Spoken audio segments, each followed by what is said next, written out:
High in the mountains of Kyoto, where the wind dances with the pines and time seems to stand still, there lived an old monk named Haru. He had no disciples or followers, no grand temples or golden bells, only a small wooden hut, a bowl for rice, and a pond where the lotus flowers slept in the sun. Each morning, Haru sat by the water, expecting nothing. The steam from the tea rose as if it were part of his breath, and thoughts came and went like the clouds in the sky. One day, a young man arrived from the city. His name was Daiki, and his eyes were filled with restlessness. "Master Haru," he said, bowing deeply, "I've come to learn the secret of peace. I've read books, attended retreats, and practiced meditation for years, but I still haven't found what I'm looking for. Can you teach me?" The old man nodded gently but did not say a word. He pointed to a stone bench by the pond and let the silence settle between them. Dragonflies buzzed nearby, the wind blew, and time passed as if it didn't matter. Daiki waited. One day, then another. On the third day, he finally asked, "When will you start teaching me?" Haru smiled and replied, "Who said I'm not already teaching you?" Daiki frowned.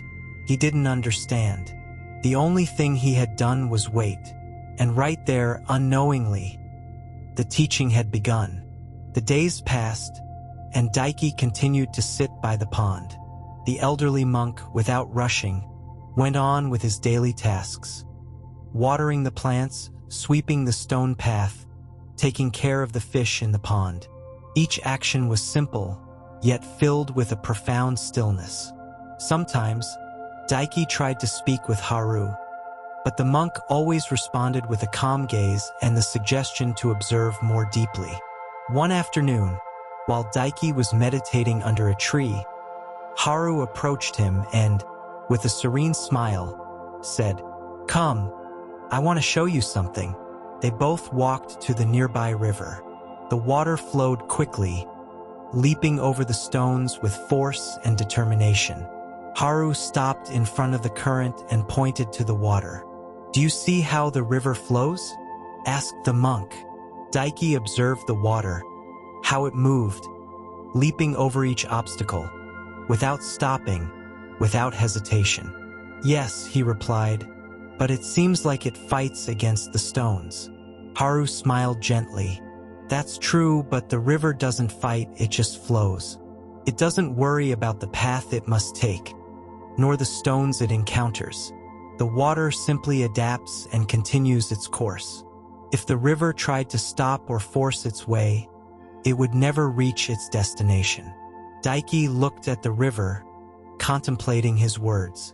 "Relax, Daiki," the elderly monk continued. "The effort is not in fighting against difficulties, but in flowing with them.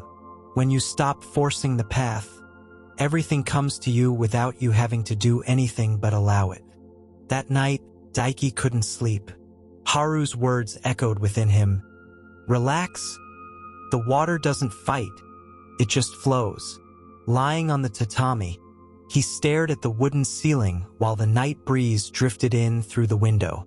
For the first time in a long while, he didn't try to understand, he didn't try to control his thoughts. He simply let them pass, like clouds across a sky that no longer needed to be clear. At dawn, Haru took him to the bamboo forest behind the cabin. The sound of the wind playing among the green stalks created a soft music, as if nature itself were breathing in calm. "Look at this bamboo," Haru said, gently touching one of the thinnest stalks. "Do you see how it bends with the wind?" Daiki nodded. "It's fragile, yet it never breaks," the master added.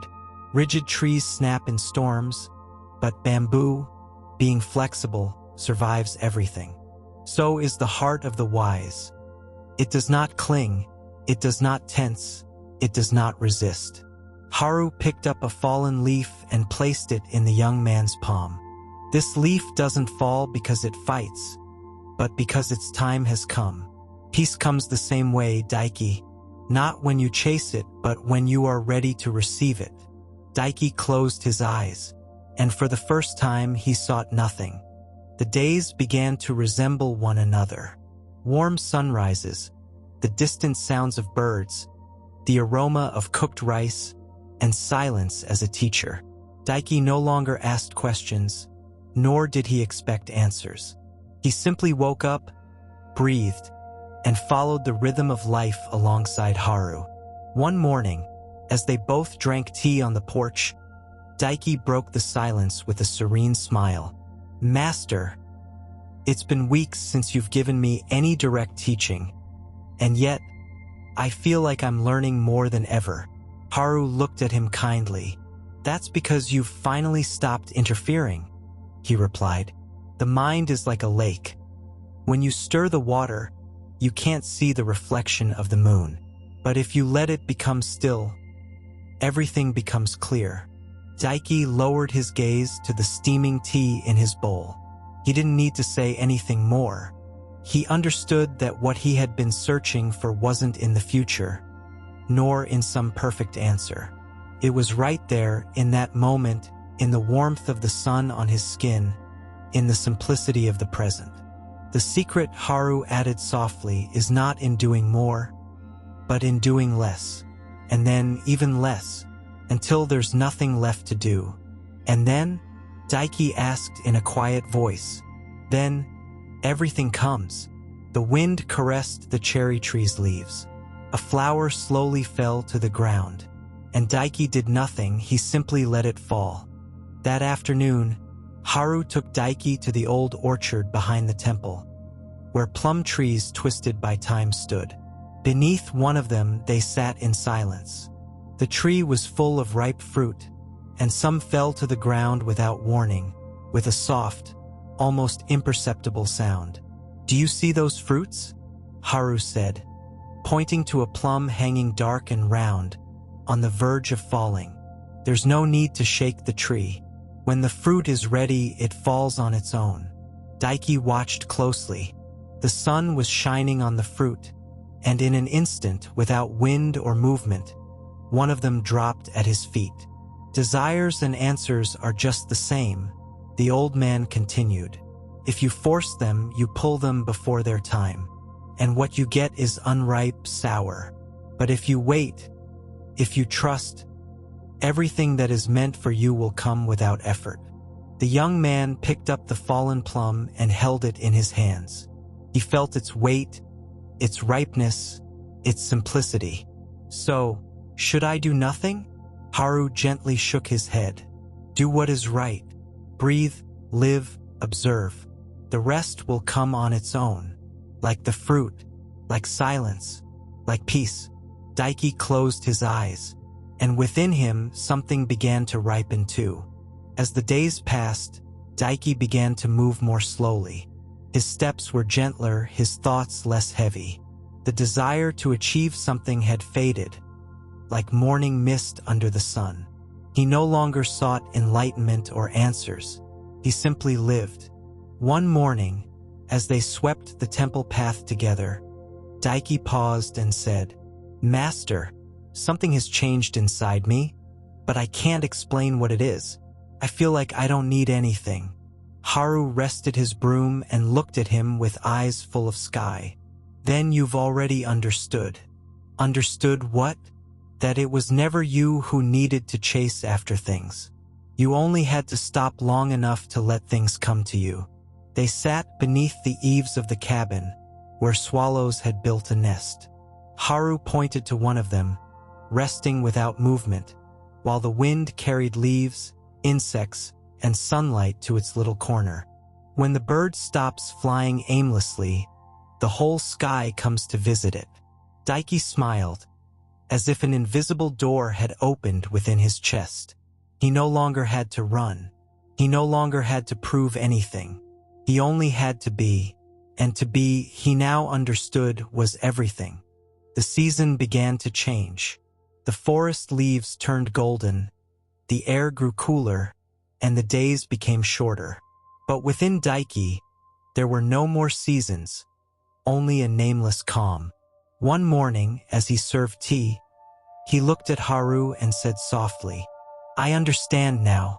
All my life, I tried to find something outside myself.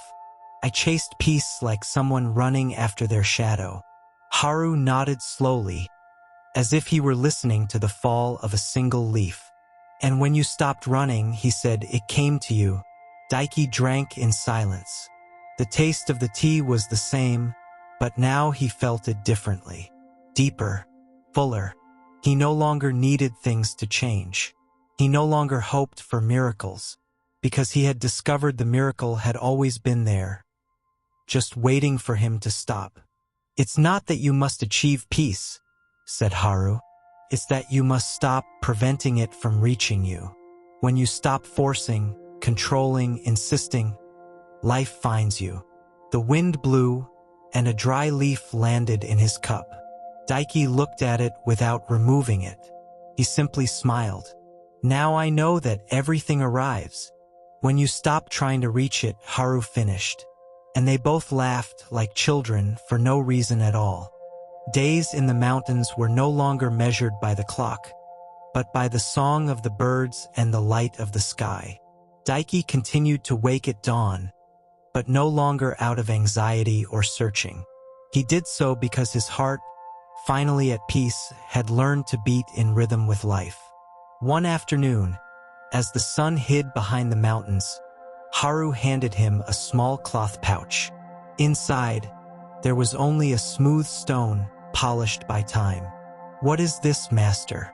It's the first object I picked up when I arrived on this mountain more than 60 years ago, Haru said.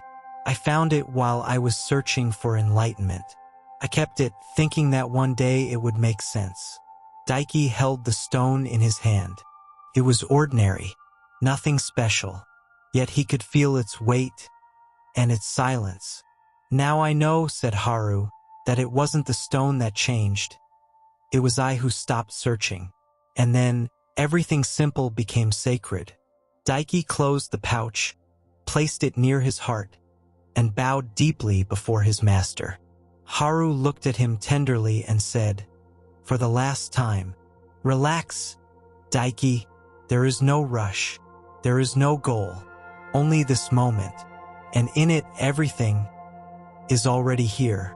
The wind blew one last time through the trees, and peace did not arrive, because it had never left.